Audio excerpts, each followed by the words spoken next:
What's up, everybody? Back for another beer review, and today I will once again be reviewing a beer from the Listermann Brewing Company, and they're out of Cincinnati, Ohio. And this is their Brew Force. So this is a New England-style IPA brewed with Galaxy, Mosaic, Idaho Gem, and Dorado hops. Comes in at 6.8% alcohol by volume. No IBUs listed in the time of review. This can is approximately 1 month old. And I want to give a huge shout out and thanks to a good friend of mine and fellow beer tuber, Rod over at Rod J BeerVentures, for hooking me up with not only this beer, but a bunch of others. In the description box, I will post a link to Rod's channel along with the beer mail unboxing video I did of all the goodies he sent my way. And he hooked me up this time with a lot of local goodies, including 2 beers from Listermann. I've already reviewed one of them, and this is the second one. And this is New England-style IPA, so I'm ready for it. I'm ready for it. So I've heard really good things about Listermann, and this one sounds delicious. Galaxy, Mosaic, Idaho Gem, and Dorado. Sign me up. I don't think I've had Idaho Gem in a beer. I can't even say I really heard of that hop. I know of Idaho 7. So that'll be interesting to see what that one has going on with it. But yeah, anyway, let's pour this into the Tiku and get on with it. So yeah, pours out like a New England-style IPA.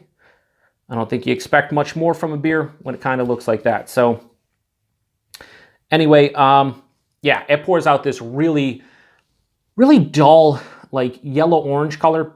I mean, it looks milky, so to speak. Has about a finger of a bright white head. Relatively creamy looking. There's some bigger bubbles in there, but yeah, that looks nice. Kind of looks like it has lactose in it. I don't think it does because they don't mention it. Anyone's good knows. Yeah, that's really nice. Wow. So that Galaxy is screaming. It's the first hop they use, but well, listed on the can. Tons of candied pineapple, crushed pineapple. There is this nice underlying dankness as well. There's a touch of a berry in here. I wouldn't necessarily say blueberry from the Mosaic, but like a nondescript red berry. Some underlying orange and grapefruit, sweeter orange, sweeter grapefruit, blood orange, mandarin, real juicy orange, ruby red grapefruit as well. A little bit of stone fruit character, peach and apricot. And there's this really nice soft melon, like almost rindy soft melon, like the inner, they're getting closer to the rind of like a honeydew. Yeah, that's really nice. Or even a watermelon, like getting closer to the rind of a watermelon. It has like that almost earthy kind of component to it.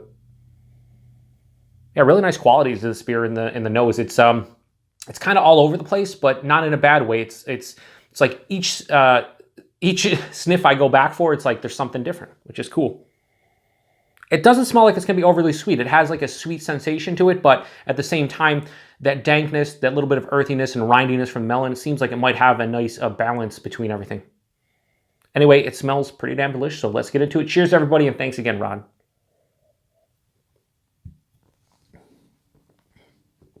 Oh, that's really tasty. Yeah. Oh.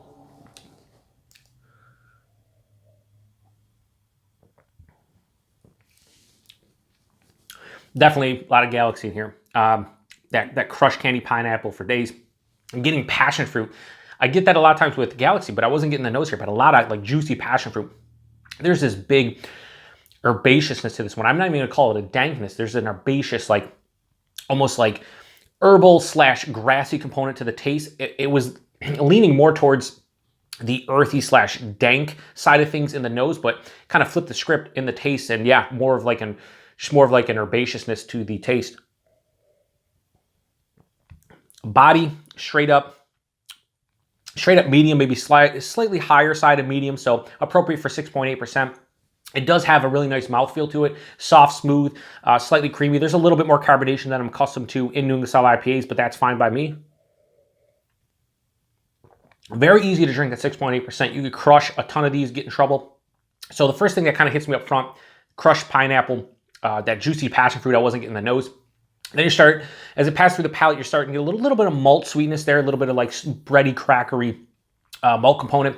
But as it finishes, there's this really nice zip of like citrus rind. I said in the nose, more of a juicy ruby red, like blood orange kind of sweetness from the citrus side of things. In the taste, it's more of like a rindy sensation. Also a soft like melon rind as well. So it finishes semi-dry, finishes slight to moderately bitter.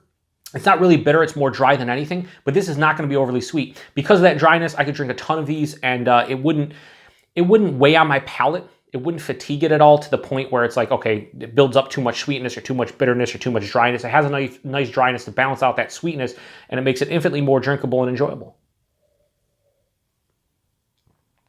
Yeah, this is really nice.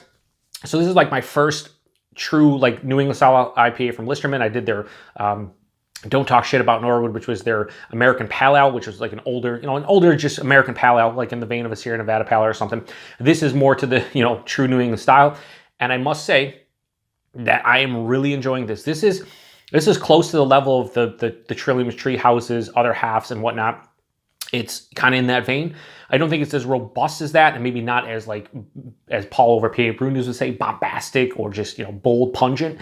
But it has those characters, and yeah, I'm really happy about this one. So rating on the Brew Force from Listermann. I'm going to probably give it a low 4.5, high 4.25. I've been doing that a lot lately because it's tough. Like I think this is a little bit better than a 4.25, but I don't think it's quite to the 4.5 level. I put this at the 4.35, 4.4 level.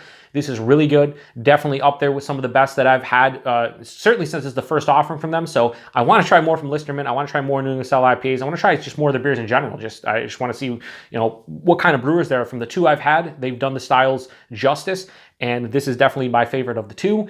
So yeah, appreciate Rod sending some Listermann beers to me. It was fun to try, and hopefully next beer mail he sends more because I'm really impressed. So that was Brew Force from Listermann. It gets we'll say low 4.5, we'll say 4.4. And if you've had this one or you've had anything from Listermann, let me know what you guys think about them, because first impressions are they do really good stuff.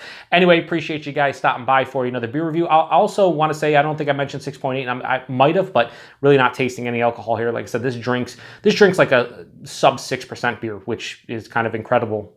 It really is. So anyway, appreciate you guys stopping by. Appreciate Rod sending all the beer to me, especially this one. And until the next one, cheers.